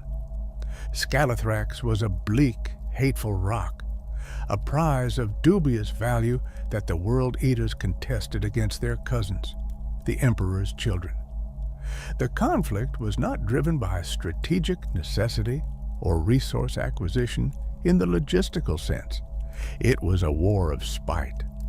The Third Legion, the sons of Fulgrim, sought slaves and sensation, while the 12th Legion sought only to silence the ticking of the butcher's nails. The planet itself was a hostile combatant, a frozen hellscape of black rock and ice where the ambient temperature hovered near absolute zero. The days were dim, twilight periods of gray gloom, but the nights were lethal. When the sun set, the temperature plummeted so drastically that it could freeze promethium in the fuel lines and crack ceramite armor like cheap porcelain. It was a world that killed with silence as effectively as the legions killed with bolters. The campaign had dragged on, a grinding stalemate fought amidst the ruins of ancient alien cities that predated the Imperium. The World Eaters, clad in armor that was now more red than white, threw themselves at the sonic weaponry of the Emperor's children. The noise marines, the cacophony, unleashed waves of destructive sound that turned bones to jelly and ruptured organs, while the berserkers of the 12th answered with chain axes and bolt pistols. It was a cacophony of slaughter, a chaotic symphony that pleased the dark gods. However, as the planetary rotation turned the combat zone into the path of the encroaching night, the killing stopped. The drop in temperature was heralded by a psychic scream in the wind, an unnatural gale that stripped heat from the very air. The cold of Scalathrax was not merely a meteorological phenomenon. It was a warp-fueled entropy that gnawed at the soul. Even the Astartes, with their transhuman physiology and sealed power armor, could not survive the night of madness in the open. As the shadows lengthened and the frost began to creep over their visors, the instinct for self-preservation, long suppressed by the nails and the indoctrination of the Legion, resurfaced. The officers of the World Eaters and the commanders of the Emperor's children called a halt. It was a ceasefire born of necessity. The two legions, mortal enemies moments before, retreated into the shelter of the alien ruins. They barricaded themselves in the deep basements and insulated catacombs, sealing the blast doors against the killing cold. The guns fell silent. The roar of chain blades ceased. For the first time in months, there was peace on Scalathrax, a frozen, shivering peace where warriors huddled in the dark, waiting for the sun to rise so they could resume the business of murder. The World Eaters sat in their shelters, their armor locking up as the servos cooled, the ticking of the nails loud in the sudden quiet. They were surviving. They were waiting. Khârn walked through the corridors of the World Eaters' primary shelter, a vast subterranean complex reinforced with plasteel and rockcrete. He was not cold, or if he was, his mind no longer registered the sensation as discomfort. The butcher's nails were biting deep, punishing him for the lack of violence. The pain was a jagged spike behind his eyes, a red throb that demanded release. He looked at his brothers. He saw warriors of the 12th Legion, the Eaters of Worlds, the chosen of Angron sitting on the floor. Some were repairing their war gear, others were sleeping. They were hiding from the weather. They had allowed the elements to dictate the terms of the battle. They had paused the slaughter because they were afraid to die in the cold. To Khârn, this was the ultimate heresy. It was not a betrayal of the Emperor, whom he had long since forsaken, nor a betrayal of Horus, who was dead. It was a betrayal of their nature. They were not created to survive. They were created to kill. By choosing safety over bloodshed, they were denying the blood god his due. They were acting like cowards, like the weak mortals they despised. The sight of the World Eaters huddling for warmth, while the enemy lived just a few kilometers away, filled Khârn with a disgust so profound it eclipsed even the rage of the nails. He realized then that the Legion was dead. The brotherhood that had survived the heresy was a sham. There were no World Eaters, only frightened men in red armor waiting out the storm. Khârn did not speak. He did not try to rally them with a speech about glory or the Eightfold Path. The time for words had ended on the sands of Istvan. He walked to the weapon racks near the shelter's entrance. He did not reach for Gorechild. The chain axe was a weapon of duels, of close-quarters butchery. For the work he intended, he needed something that could scour the rot from the Legion. He lifted a heavy flamer, checking the fuel canister with a mechanical detachment. The pilot light hissed into life, a small blue flame that danced in the reflection of his helmet lenses. He turned back to the gathered legionaries. They looked up at him, some with confusion, others with the dull, lobotomized stare of men too far gone to care. They expected orders. They expected Khârn to take a watch rotation. Instead, Khârn depressed the trigger. A torrent of liquid fire erupted from the nozzle, washing over the nearest squad of World Eaters. The Prometheum clung to their armor, burning with a chemical ferocity that ignored the cold. The shelter moments ago, a place of quiet respite, instantly transformed into an oven. The screams of burning Astartes filled the air, a sound that finally drowned out the ticking of the nails. Khârn swept the flamer back and forth, walking steadily through the complex. He burned the sleeping. He burned the wounded. He burned the officers who tried to shout commands. He drove them toward the airlocks, forcing them to choose between the inferno inside and the freezing death outside. The blast doors were blown open, not by the enemy, but by the panic of the 12th Legion, fleeing their own champion. Khârn stepped out into the freezing night, the flamer still roaring in his hands. The wind howled, stripping the heat from the fires almost instantly. But the carnage had begun. The World Eaters, enraged by the attack and desperate to escape the flames, spilled out into the killing zones. They saw the shelters of the Emperor's children across the plaza, and in their madness, they saw only targets. If they were to die in the cold, they would take the sons of Fulgrim with them. Khârn did not stop with his own kin.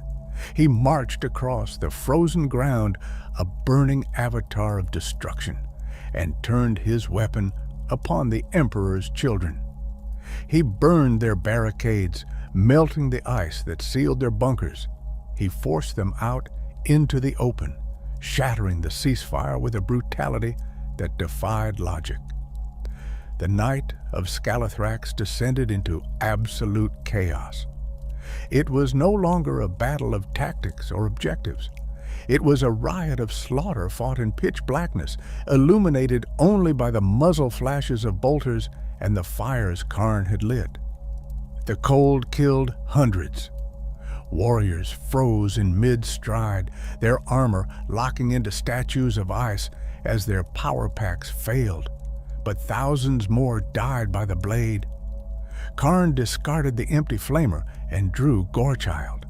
The chain axe revved, its teeth hungering for the feast. He moved through the melee like a shark in a feeding frenzy. He killed Emperor's children who were disoriented by the cold. He killed World Eaters who got in his way. He killed anyone within the reach of his axe. The distinction between friend and foe had evaporated. There was only the taker of skulls and the skulls waiting to be taken. This was the moment the 12th Legion shattered. The command structure, already fragile, collapsed completely as captains turned on each other in the confusion or were cut down by Khârn himself. The unity of the World Eaters, maintained through the Great Crusade and the Heresy by the sheer force of Angron's presence and the shared suffering of the Nails, was incinerated on Scalathrax. Khârn taught them a final bloody lesson, that Khorne cares not from whence the blood flows, only that it flows. By attacking his own brothers, by burning their shelters and forcing them into a suicidal melee, Khârn broke the Legion into hundreds of fractured warbands. He moved through the dark, the extreme cold slowing his movements not one iota. The warp energy that sustained him, the favor of the blood god, kept his blood hot even as the atmosphere tried to freeze it solid. He engaged a squad of noise marines, their sonic weapons shattering the ice around him. Khârn ducked under a wave of sound that pulverized a stone pillar behind him, closing the distance in a blur of motion. Gorechild bit into the purple ceramite of the leading marine, tearing through the torso and spraying hot blood that froze into red crystals before it hit the ground. He used the momentum to spin, decapitating the second warrior. A World Eater, a sergeant of the 4th Company, charged into the fray, swinging a chainsword at the remaining Emperor's children. Khârn didn't hesitate. He reversed his grip and drove the spiked pommel of his axe into the World Eater's helm, shattering the faceplate before finishing him with a brutal downward stroke. "Betrayer!" The word was screamed over the Vox channels, a curse hurled by dying World Eaters who realized the architect of their doom was their own captain. Khârn the Betrayer! The title was born in the static and the screams of that freezing night. It was not a title of honor, but a brand of infamy. He had betrayed the Brotherhood of the Legion to serve the higher calling of the massacre. He had proven that to a true servant of Khorne, there are no allies. The slaughter continued until the dawn. When the sun finally rose over Scalathrax, illuminating the frozen carnage, the 12th Legion was gone. In its place were scattered packs of berserkers, fleeing the planet in their ships, taking with them the tale of the equerry who had burned them out. They left as war bands, hating Khârn almost as much as they hated the Imperium. Khârn stood amidst the mountains of dead, his armor rimed with frost and coated in layers of frozen gore. He was alone, surrounded by the silence of the dead, the ticking of the nails finally receding into a dull, satisfied purr. He had destroyed his legion to save its soul, purging the weakness of survival instinct and leaving only the purity of the kill. The World Eaters would never again fight as one, but they would never again cower in the dark. Khârn turned from the ruin he had wrought, looking for the next transport off-world, for the galaxy was full of skulls, and the long war had only just begun. To understand the entity that walked away from the frozen ruin of Scalathrax is to understand the war gear that defines his existence as the mortal avatar of the Blood God. Khârn is no longer merely a space marine captain clad in the standard issue plate of the Legiones Astartes. He has become a walking reliquary of slaughter, his panoply a collection of artifacts that tell the history of his legion's fall and his own ascendance. Foremost among these is the weapon that has become synonymous with his name, the chain axe known as Gorechild. The provenance of this weapon is rooted in the tragic history of the 12th Legion's Genesire. Originally, Gorechild was one of a paired set, twin to Gorefather, forged for Angron during the Great Crusade. These were weapons of primitive brutality, elevated to the pinnacle of imperial engineering, massive chain axes with weighted heads designed to be wielded by a Primarch's transhuman strength. However, Angron was a creature of careless rage, treating his weapons with the same disregard he held for his sons. During the Shadow Crusade on the world of Armatura, Angron discarded the axes. In the heat of combat against the Ultramarines, the adamantium teeth of the weapons shattered against the heavy plate of the defenders. To the Red Angel, a broken weapon was garbage, and he cast them into the dust of the arena, moving on to kill with his bare hands and whatever debris he could find. Khârn, however, did not share his father's wastefulness. He returned to the site of the battle and retrieved the discarded Gorechild. The weapon was a ruin, its motor housing cracked and its teeth stripped. But Khârn saw its potential. He did not repair it with standard Imperial materials. Instead, he sought out the teeth of the mica dragons from the death world of Luther McIntyre. These Xenos beasts were silica-based life forms with jaws capable of crushing rock and diamond. Khârn painstakingly refitted the chain tracks of Gorechild with the triangular monomolecular teeth of the mica dragons. The result was a weapon that defied the material durability of the 41st millennium. When Khârn activates the rune-encrusted motor, Gorechild does not produce the mechanical roar typical of Astartes chain weapons. Instead, it emits a throbbing, rhythmic wail, a sound that resonates in the teeth and bones of anyone standing nearby. The mica dragon teeth do not tear in the conventional sense. They phase through matter with supernatural ease. Ceramite, plasteel, and even the auramite of the custodian guard offer little resistance to its bite.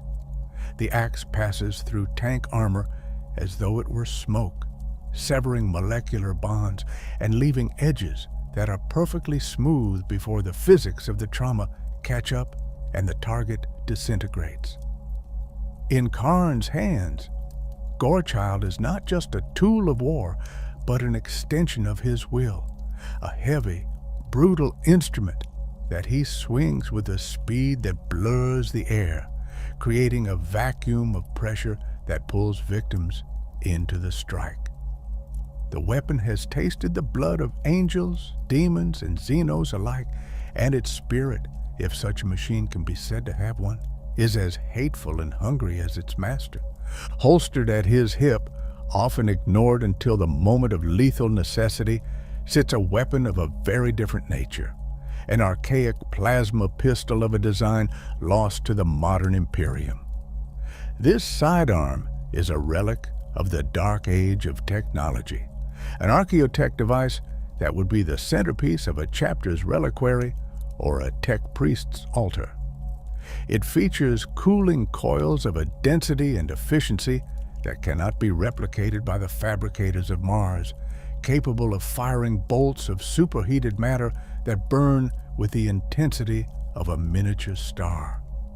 For a warrior dedicated to the Lord of Skulls, a deity who frowns upon the detachment of ranged warfare and sorcery, the presence of such a high-tech weapon might seem contradictory.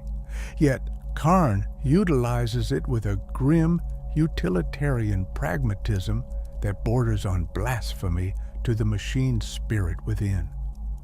He does not treat the pistol with reverence. He does not chant the rites of maintenance or apply the sacred unguents. To Khârn, the plasma pistol is merely a means to bridge the gap between him and his prey.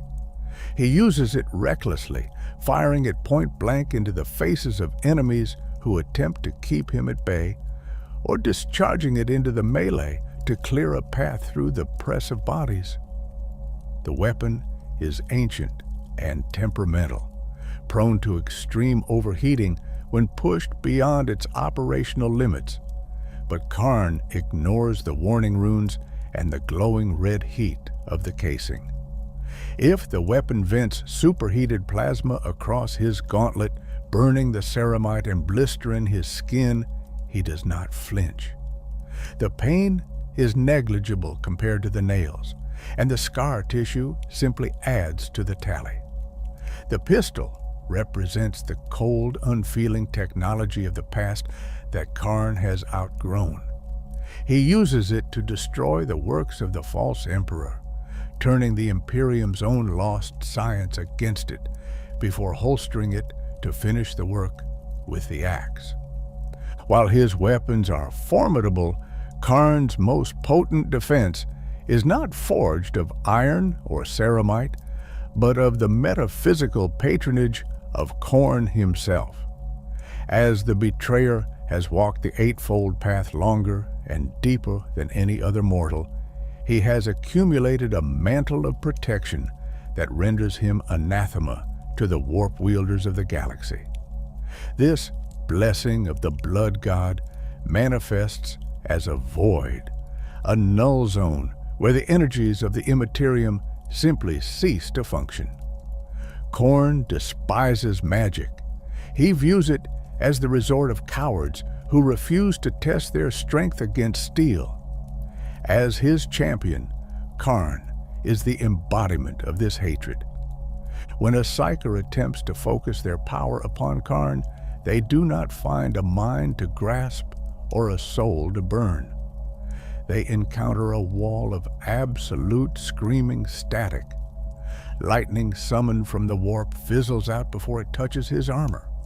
Telekinetic force dissipates into harmless breezes. Even the reality warping powers of other demons struggle to find purchase on his form. This immunity is not a passive shield. It is an active, aggressive negation of sorcery. To look upon Khârn with the witch sight is to be blinded by the intensity of his bloodlust. This protection allows him to walk through storms of psychic fire that would incinerate a Terminator squad, his pace never faltering as he closes the distance to the terrified psyker. He is the grounding rod for the blood god's disdain, proving with every witch skull he claims that the only true power in the galaxy is physical might.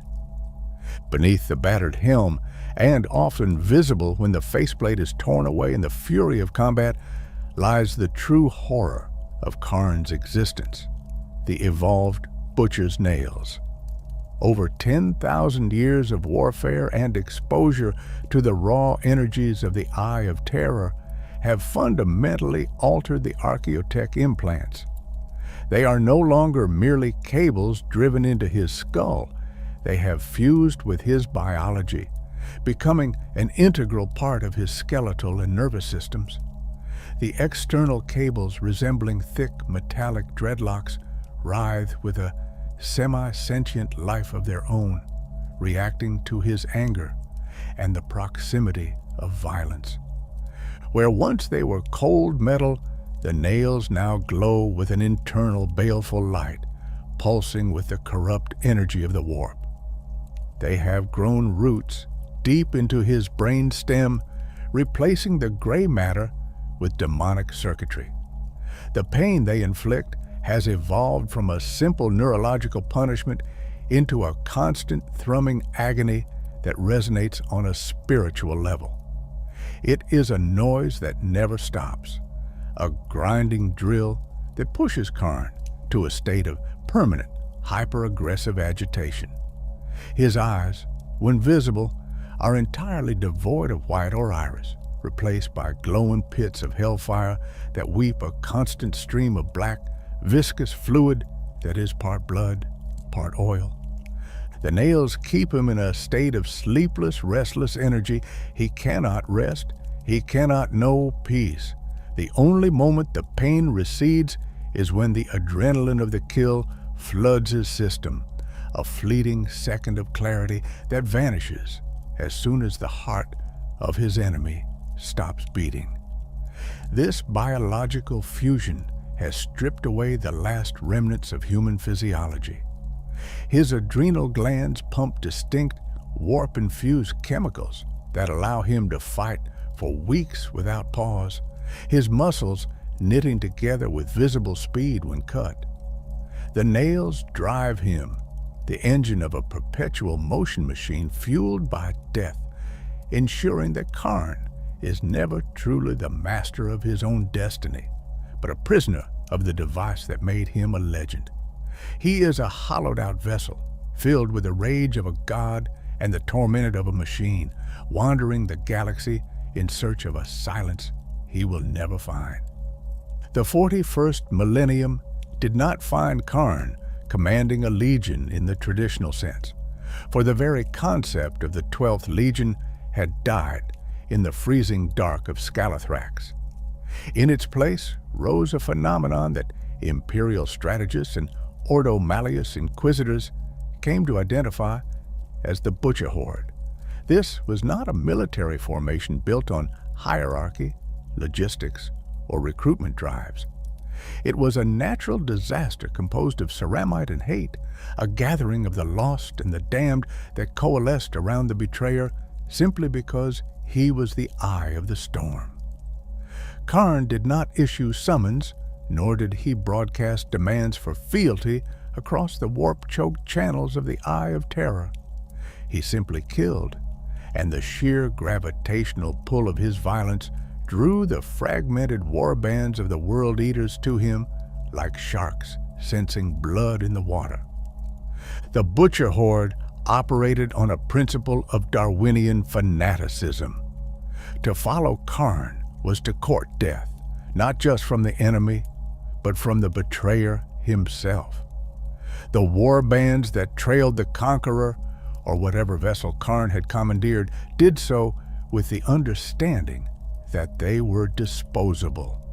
There were no captain's councils, no tactical briefings, and no distributions of spoils.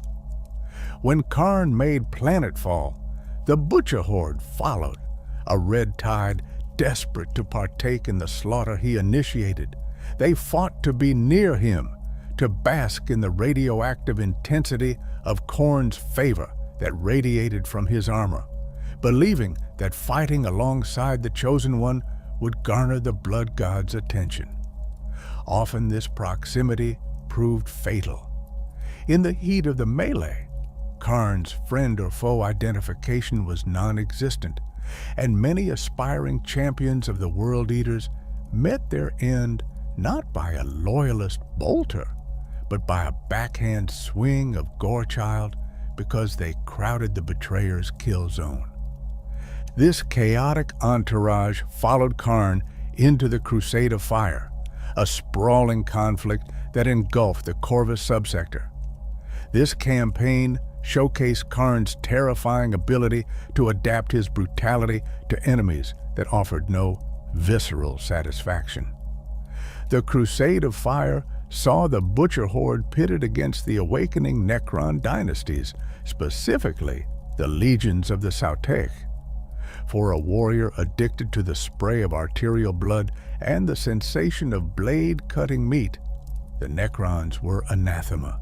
They were silent, bloodless automatons that self-repaired and vanished upon destruction.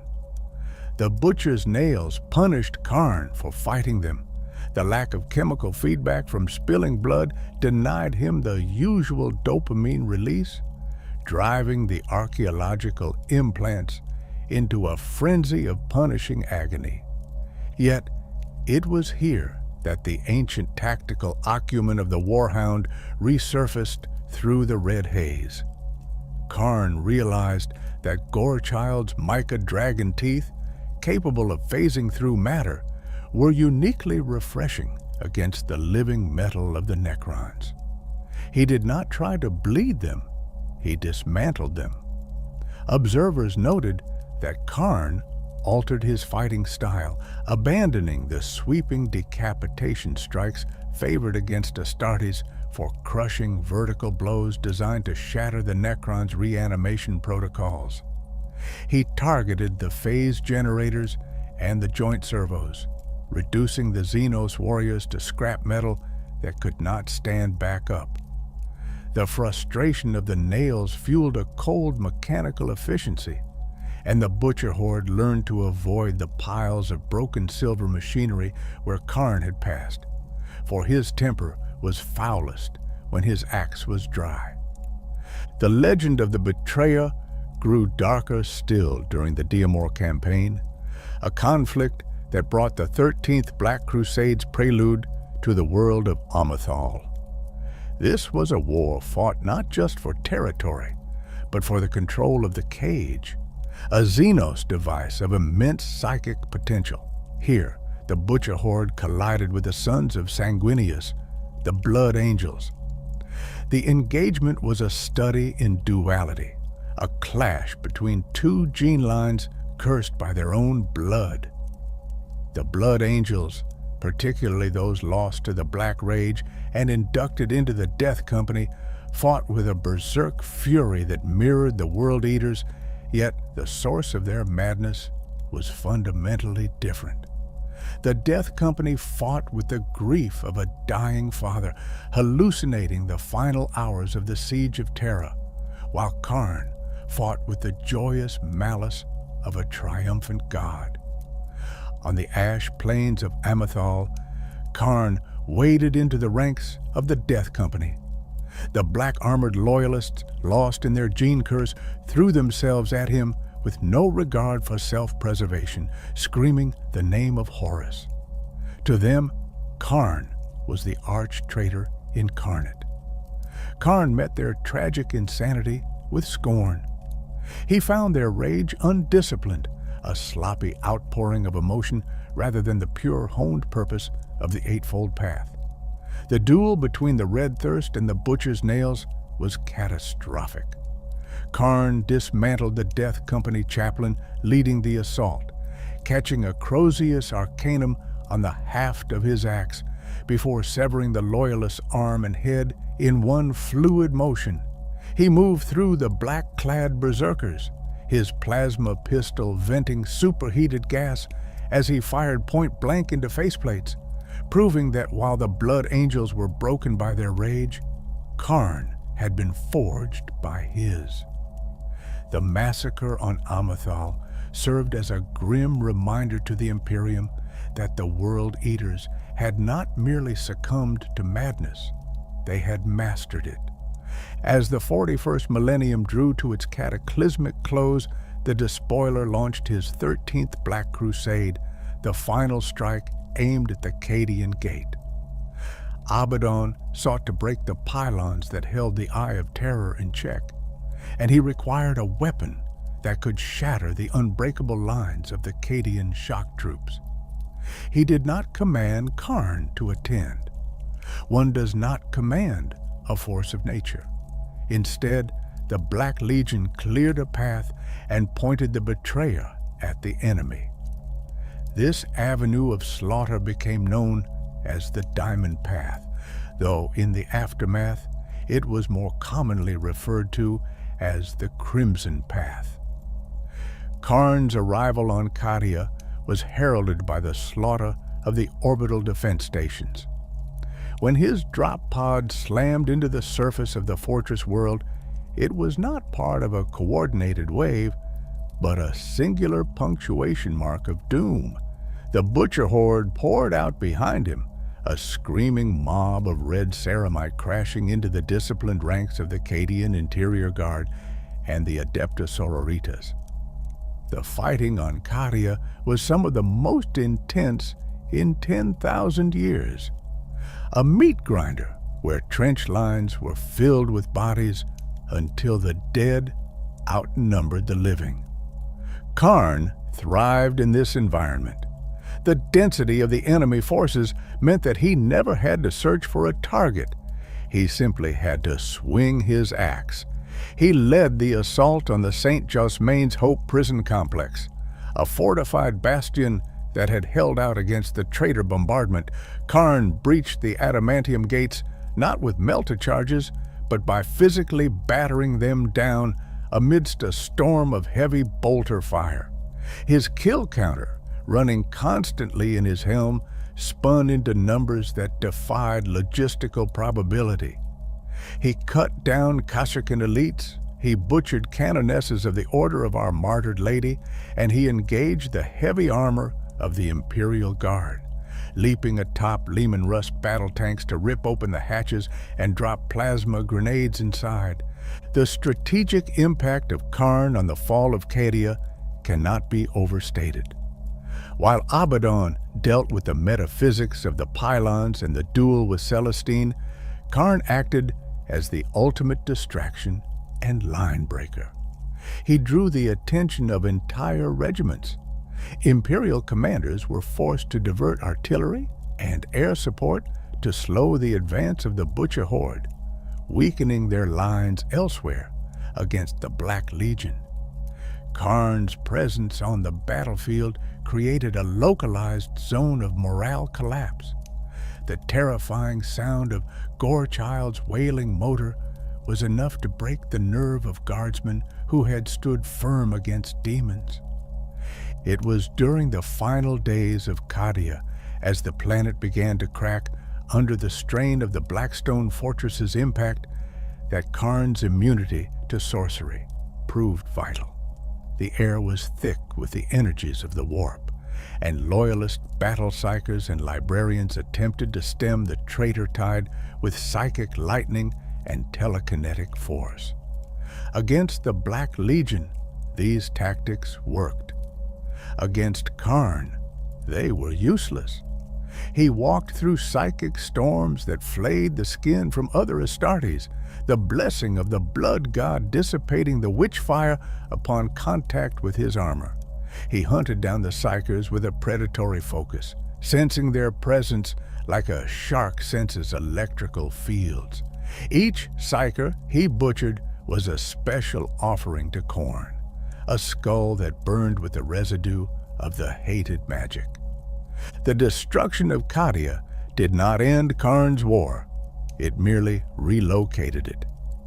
As the Great Rift tore the galaxy in half, creating the Cicatrix Maledictum, Khârn was already moving to the next war zone.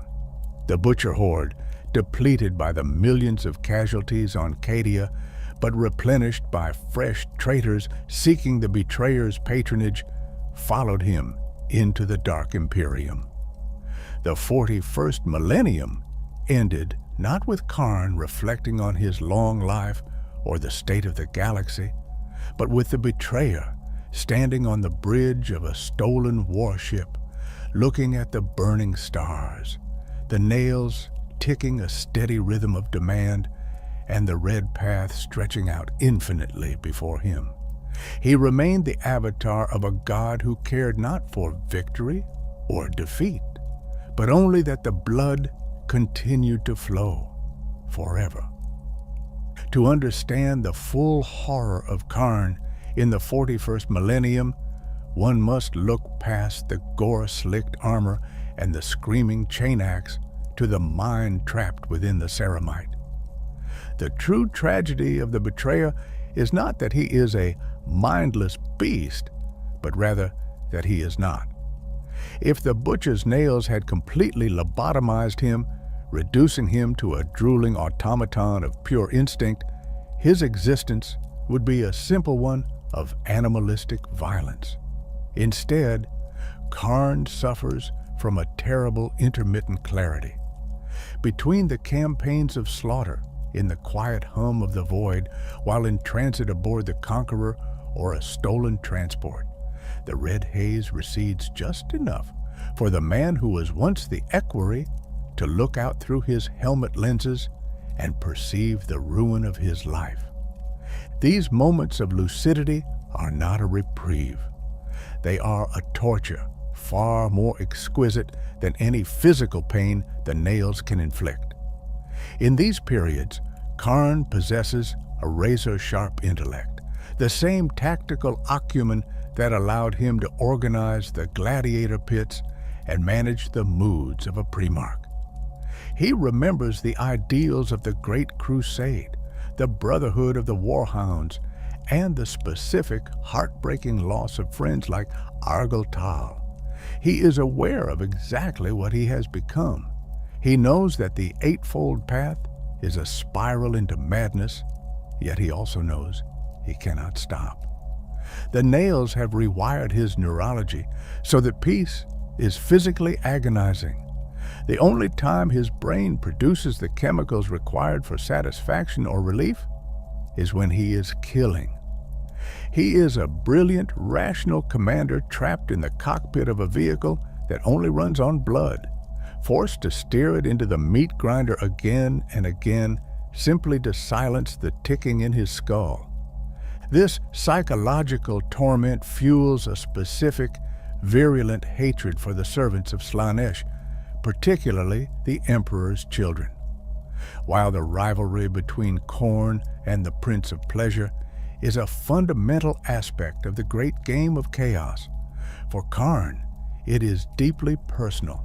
His disdain for the Third Legion is rooted in the philosophical divergence of their violence. For Khârn and the World Eaters, slaughter is a job. It is an industrial process, a necessary transaction to appease the nails and the blood god. It is honest, brutal, and efficient. There is no art to it, only the binary outcome of life and death. The Emperor's children, however, treat war as a performance. They kill for the sensation, for the excess of the act, turning the battlefield into a canvas of depravity. To Khârn, this is the ultimate insult. He loathes the Noise Marines and their sonic weaponry, not just because they are effective, but because they represent an indulgence he cannot afford. He views their obsession with perfection and sensory overload as a weakness, a distraction from the purity of the kill. This hatred was calcified during the nights of Scalathrax, where he saw the sons of Fulgrim and his own brothers hiding from the cold, prioritizing their comfort over the demands of war. When Khârn butchers a warband of Slaanesh worshippers, there is a distinct lack of the usual manic energy. Instead, he dismantles them with a cold, contemptuous precision, silencing their cacophony with the dull, wet thud of Gorechild, proving that all their pursuit of sensation ends in the numbness of the grave. The distinct nature of Khârn's curse also places him in a unique position relative to his gene sire, Angron. In the modern setting of the 41st millennium, the dynamic between the Primarch and his equerry has shifted. Angron is a demon prince, a creature of the warp. While immensely powerful, capable of shattering titans and cleaving fortresses, Angron is bound by the law of the immaterium. He requires massive amounts of warp energy to sustain his presence in real space. He must be summoned through rituals of mass bloodshed, and he can be banished back to the warp by the wards of the Grey Knights or the destruction of his physical form, as seen in the wars for Armageddon.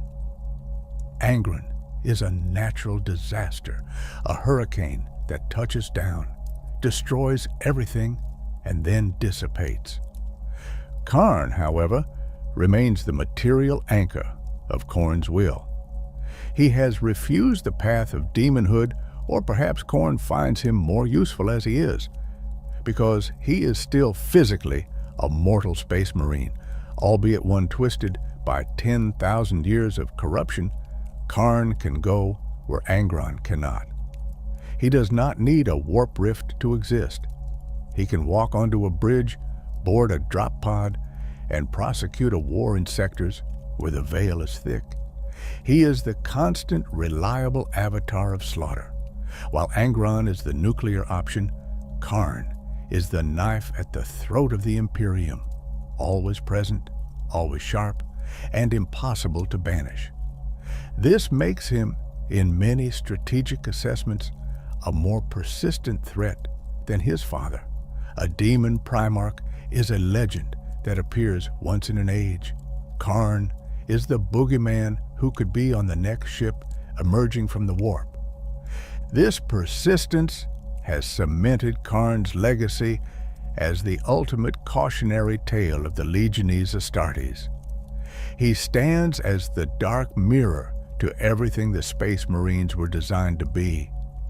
The Adeptus Astartes were created to be psycho-indoctrinated shock troops, warriors who knew no fear and followed orders with absolute loyalty.